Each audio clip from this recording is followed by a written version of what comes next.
하겠습니다. 우리는 누구나 마음속에 이 관계에 대한 갈망을 가지고 있습니다. 친구 관계든 부부 관계든 또 부모와 자녀 관계든 아니면 교회 안의 관계든 여러 가지 우리의 삶과 우리의 삶의 행복과 고통은 대부분 어디에서 비롯돼요? 관계에서 비롯됩니다. 그래서 우리는 관계로 인해 웃고 또 관계로 인해 울기도 하지요. 여러분도 지금까지 살아오면서 생각해 보십시오. 이 관계 때문에 힘들었던 적, 관계 때문에 불편했던 적, 이 관계가 깨어지고 관계가 틀어지면서 마음이 참 어렵고 또 마음이 닫혀졌던 적이 얼마나 많이 있습니까? 그렇다면 왜 우리는 좋은 관계를 원하면서도 이 관계를 맺는 것이 이렇게 어려울까요? 왜 저 사람과 내가 좋은 관계 속에서 좋은 관계를 유지하고 싶은데 그것이 왜 그렇게 쉽지 않은 일일까? 그리고 어떻게 하면 우리가 여러 사람들과 좋은 관계를 잘 맺어갈 수 있을까? 그 해답은 하나님께서 이 땅에 처음으로 사람을 만드시고 이제 관계를 세워가시는 그 모습을 통해서 우리가 함께 살펴볼 수 있을 것 같습니다. 그래서 이 시간 하나님께서 우리의 인생과 우리의 관계를 세워가시는 우리 5가지 기초를 이제 함께 살펴보려고 합니다. 그래서 계속해서 관계가 깨어지고 틀어지고 어긋나고 문제가 벌어진다면 오늘 말씀에서 이야기하는 이 관계의 기초가 무엇인지 잘 살펴보았으면 좋겠습니다. 첫 번째로 하나님께서 우리를 이제 장소에 두십니다. 우리 2장 8절 말씀 우리 함께 읽겠습니다. 시작.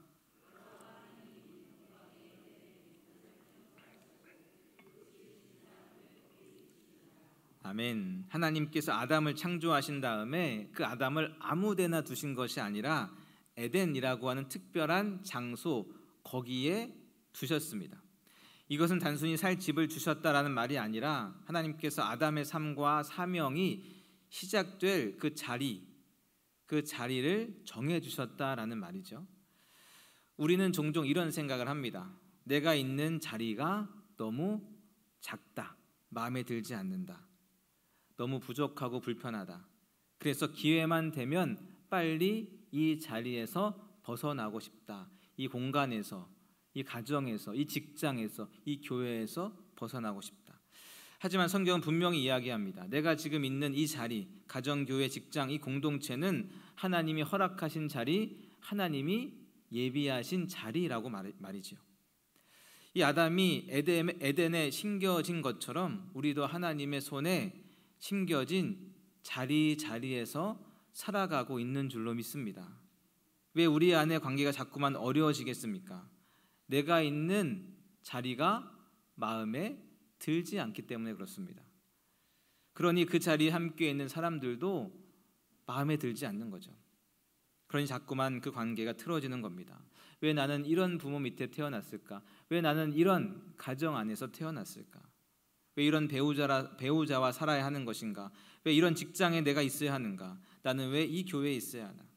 내가 있는 자리가 마음에 들지 않고 이 자리가 인정이 되지 않으면 그 자리의 구성원들도 마음에 들지 않아요. 이 자리는 내가 곧 벗어날 자리라고 생각을 하게 되면 그 관계도 내가 곧 벗어나야 할 관계로 여기게 되는 것이죠. 하지만 여러분, 하나님이 내게 주신 자리가 반드시 있고 그 자리를 향한 하나님의 뜻이 있음을 기억하십시오.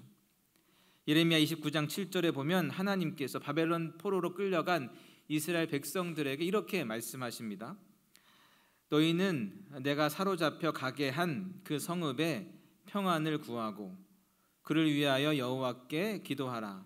이는 그 성읍이 평안함으로 너희도 평안할 것임이라. 아멘. 보시면 너희는 내가 사로잡혀 가게 한 그 성읍에서 평안을 구하라 이렇게 말씀하고 있습니다. 지금 포로의 자리, 불편한 자리, 원하지 않는 자리에 있지만 그 자리 역시 하나님께서 허락하신 자리라는 것이죠. 그래서 그 자리 안에서 하나님의 계획이 있다는 거예요. 지금 힘든 자리에 너희가 있지만 그 안에서 너희가 평안을 구해라. 그래서 거기에 있는 사람들을 위해서 기도해라. 그것이 너를 그 자리에 심은 이유다. 이렇게 말씀하고 있습니다. 사랑하는 여러분, 우리가 관계를 올바로 세우기 위해서는 먼저 우리가 있는 그 자리를 인정해야 됩니다. 하나님께서 나에게 이 자리를 허락하셨구나. 하나님이 나를 이 자리로 보내셨구나. 그 자리에서 감사하지 못하면 여러분, 자리가 바뀌어도 똑같습니다. 배우자가 바뀌어도 달라질 것 같지만 똑같아요. 부모가 바뀌고 자녀가 바뀌어도 똑같습니다. 직장이 바뀌어도 똑같습니다. 공동체가 바뀌어도 똑같아요. 교회가 바뀌어도 똑같아요. 새로운 관계를 맺어가도 똑같이 불평은 반복됩니다. 그러니 지금 있는 자리, 이 자리를 하나님의 손길로 받아들이십시오. 그럴 때 그곳에서 새로운 은혜와 관계가 시작되는 것이죠. 두 번째로 하나님은 우리에게 목적을 주셨습니다. 우리 15절 말씀, 우리 2장 15절 말씀 우리 함께 읽겠습니다. 시작.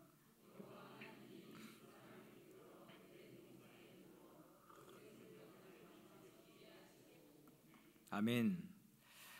그러니까 아담은 단순히 동산에 머무는 존재가 아니죠. 그에게는 하나님이 맡겨주신 사명, 즉 경작하여 지키게 하는 사명이 있었습니다.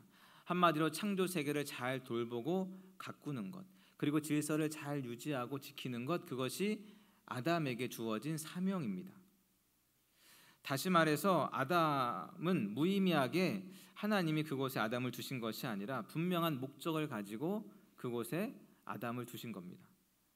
여러분, 우리도 마찬가지입니다. 우리가 이 땅에 우연히 태어난 것이 아닙니다. 하나님께서 우리 각자에게 고유한 목적을 주셨습니다. 그런데 우리는 그 목적을 잊은 채로 살아갈 때가 많이 있죠. 그래서 직장은 단순히 월급을 받는 곳, 이렇게 생각을 합니다. 가정은 어쩔 수 없이 책임을 감당하는 곳, 이렇게 생각하기도 하고요. 교회 생활도 어쩔 수 없이 습관적으로 드나드는 곳, 이렇게 생각할 때가 많이 있습니다. 하지만 하나님께서 그 모든 자리에 목적을 담으셨습니다. 그래서 내가 있는 그 자리마다 하나님께서 세워주신 목적이 있음을 기억하십시오. 그런데 만약에 그 목적을 인정하지 않으면 어떻게 되겠습니까? 내가 있는 자리에서 만나는 그 사람들도 우연히 만난 거예요. 내가 만난 이 직장에 우연히 들어간 것처럼 그 직장에서 만난 사람들도 우연히 만난 거죠.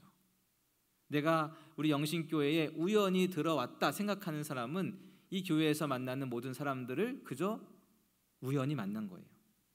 하지만 하나님이 직장에 들어가신 목적이 있음을 내가 인정할 때 그 직장에서 만나는 관계들 역시 하나님의 목적 안에서 만난 관계라는 것을 우리가 인정하게 되는 것입니다.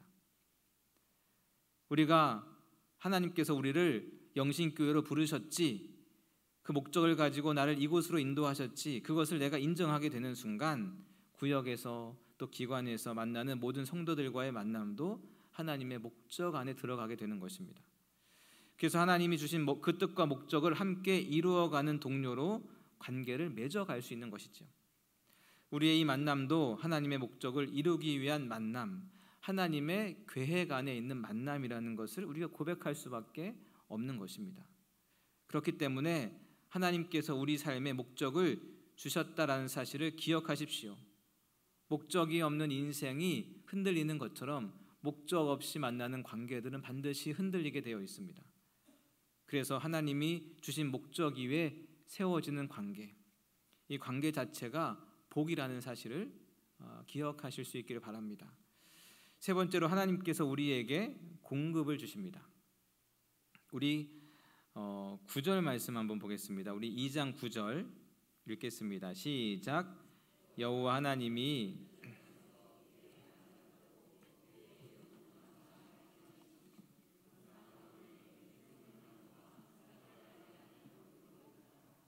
아멘. 또 이어서 2장 16절도 한번 읽겠습니다. 2장 16절입니다. 시작.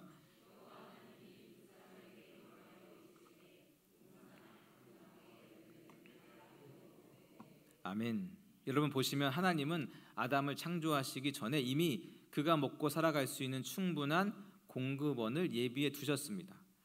그래서 아담이 태어나자마자 막 굶주리게 살아간 게 아니에요.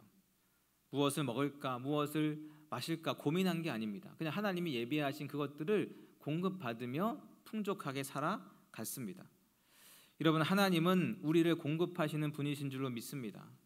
그래서 창세기 22장에 보면 여호와 이레, 즉 하나님이 준비하셨다 이렇게 말씀하고 있는데요. 하나님께서 단지 우리 관계를 허락하시고 세상에 우리를 던져 넣으신 다음에 너네가 마음대로 알아서 살아가라 이렇게 하신 것이 아니고 우리에게 필요한 모든 공급원들을 다 준비해 놓으신 것이죠. 문제는 우리가 종종 이 공급의 근원을 잊고 살아간다라는 데 있습니다. 하나님께서 채우시는 것을 잊어버린 채 사람에게 또 돈에게 또 환경에게 의지하려 할 때가 있는 것이죠. 그러다 보면 어떻게 되겠습니까? 그런 시간들이 계속해서 이어지다 보면 자꾸만 사람을 탓하게 되어 있어요. 그러면서 관계가 깨어지는 거죠. 이 일이 잘 안 된 이유는 다 너 때문이다. 이 프로젝트가 실패한 이유는 다 너 때문이다. 우리 가정이 가난하게 사는 이유, 우리가 무엇인가 결핍으로 살아가는 이유는 다 너 때문이다. 이렇게 자꾸만 탓하게 되어 있습니다. 공급의 근원이 하나님께로부터 온다라는 것을 잊어버리면 자꾸만 사람을 탓하게 되어 있어요. 그러니 관계가 깨어지지 않는 게 이상한 거죠. 여러분, 사람 바라보지 마십시오. 사람한테 기대지 마십시오. 오직 하나님만이 우리의 필요를 채워주신다라는 분이심을 채워주시는 분이시라는 것을 기억하십시오. 그래서 마태복음 6장 26절은 이렇게 말씀하고 있습니다. 공중의 새를 보라. 심지도 않고 거두지도 않고 창고에 모아 들이지도 아니하되 너희 하늘 아버지께서 기르시나니 너희는 이것들보다 귀하지 아니하냐. 아멘. 사랑하는 여러분, 혹시 우리들의 삶 속에 공급에 문제가 있습니까? 채워지지 않는 그런 것들이 있습니까? 내가 앞으로 어떻게 살아가야 할까? 그런 것들이 고민이 되십니까? 그렇다면 하나님의 말씀에 귀를 기울이십시오. 하나님께서 이미 다 준비해 두셨음을, 내가 너를 먹이고 입힌다 말씀하셨음을 기억하십시오. 그렇게 시편 23편 1절은 이렇게 고백하지 않습니까? 여호와는 나의 목자시니 내게 부족함이 없으리로다. 아멘. 이 고백이 오늘 우리의 고백이 될 수 있기를 축복합니다. 그럴 때 우리는 관계를 통해서 내 공급을 채워나가는 게 아니라, 그래서 공급이 부족할 때 누군가를 탓하는 것이 아니라 하나님으로부터 공급을 채우게 되는 것이죠. 여러분, 배우자나 부모가 채워주지 못하는 부분이 반드시 있습니다. 자녀가 채워주지 못하는 그 공허함이 있습니다. 친구나 공동체가 결코 채울 수 없는 그런 부분이 있습니다. 그렇다고 그들을 원망할 필요가 없어요. 왜냐하면 그 모든 것을 누가요? 하나님께서 채워주시기 때문이지요. 하나님이 내 영혼을, 내 필요를, 내 삶을 채워주신다는 것을 내가 인정할 때 우리는 비로소 사람을 의지하지 않고 사람을 탓하지 않고 건강한 관계를 세워 나갈 수 있는 것입니다. 네 번째로 하나님께서는 우리에게 이제 정체성을 알려주시는데요. 우리 창세기 1장으로 한번 넘어가 보겠습니다. 창세기 1장 26절, 27절, 창세기 1장 26절, 27절 함께 읽겠습니다. 시작.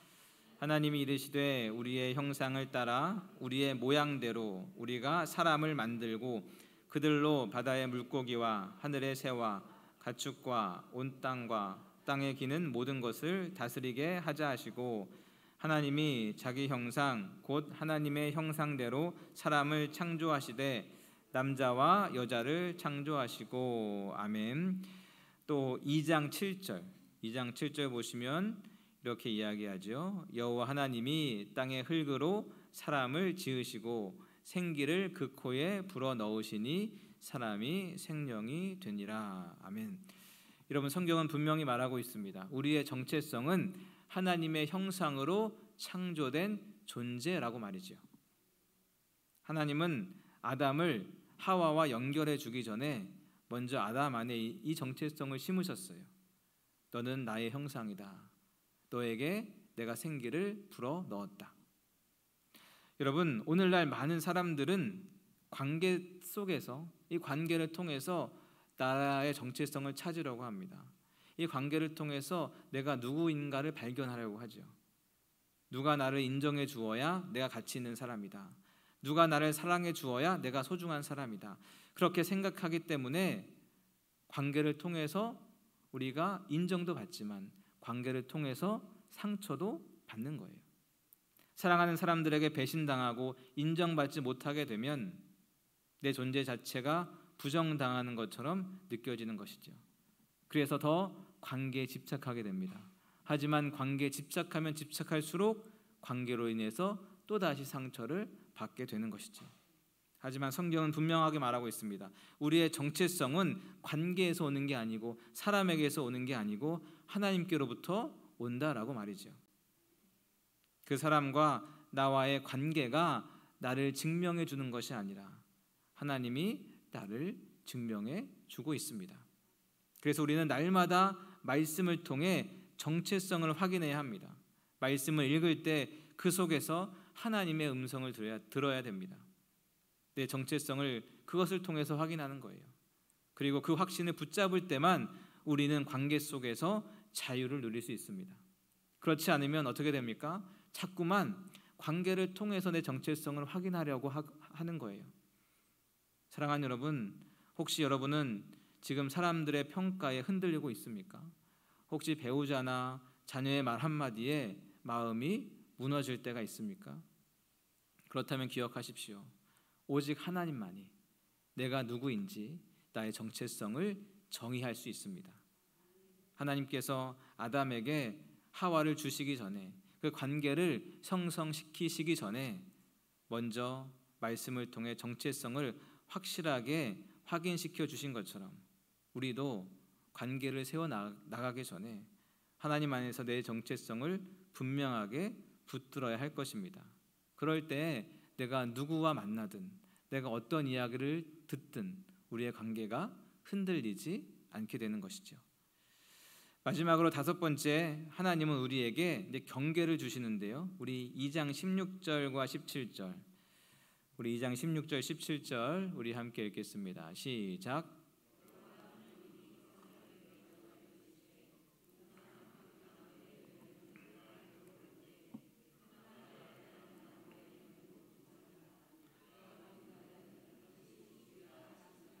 아멘. 보시면 하나님께서 아담에게 풍성한 자유를 주셨습니다. 각종 나무의 열매를 너가 마음대로 먹어라.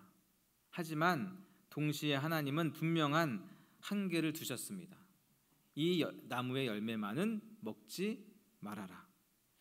이것이 바로 하나님께서 관계 안에 주신 마지막 선물, 즉 경계입니다. 여러분, 경계는 어떻게 보면 제한처럼 보이죠. 하지 말라고 하니까요. 하지만 사실 경계는 우리를 보호하는 거예요. 좋은 부모는 자녀를 마음대로 하게 두지 않습니다. 위험한 길 앞에서는 손을 붙잡지요. 뜨거운 불 앞에서는 가까이 가지 못하게 막습니다. 그것이 사랑이에요. 하나님도 마찬가지입니다. 우리에게 자유를 주셨지만 동시에 그 자유가 파괴되지 않도록 경계를 주십니다. 그래서 여기서는 절대로 넘어가지 말아라. 여기 넘어가면 위험하다. 그렇게 경계를 쳐주시는 것이죠. 그런데 많은 사람들은 이 경계를 무시하며 살아갑니다. 이 경계를 넘는 것을 자유라고 그렇게 여기며 살아가지요. 사랑하면 다 괜찮아. 나만 좋으면 걱정 없어. 이것도 나의 자유야. 이렇게 이야기하면서 하나님의 말씀으로 친 경계를 하나하나 넘어갑니다. 하지만 하나님의 말씀은 분명히 이야기합니다. 아무리 자유롭다 하더라도 절대로 넘어가서는 안 되는 경계가 있다고요. 예를 들어서 죄라는 경계선을 넘으면 더 이상 자유는 없습니다. 결국 사망에 이르게 되는 것이죠. 관계에서도 마찬가지입니다. 서로 간의 관계 속에서 자유가 있어야 하겠지만 반드시 넘어서는 안 되는 나름의 경계가 있습니다. 부부 사이에서 자유롭게 관계를 맺어야 하겠지만 부부 사이에서도 지켜야 할 경계가 있습니다. 넘어가서는 안 되는 경계가 존재하지요. 부모와 자녀와의 관계가 아무리 친하다고 하더라도 넘지 말아야 할 경계는 분명히 존재합니다.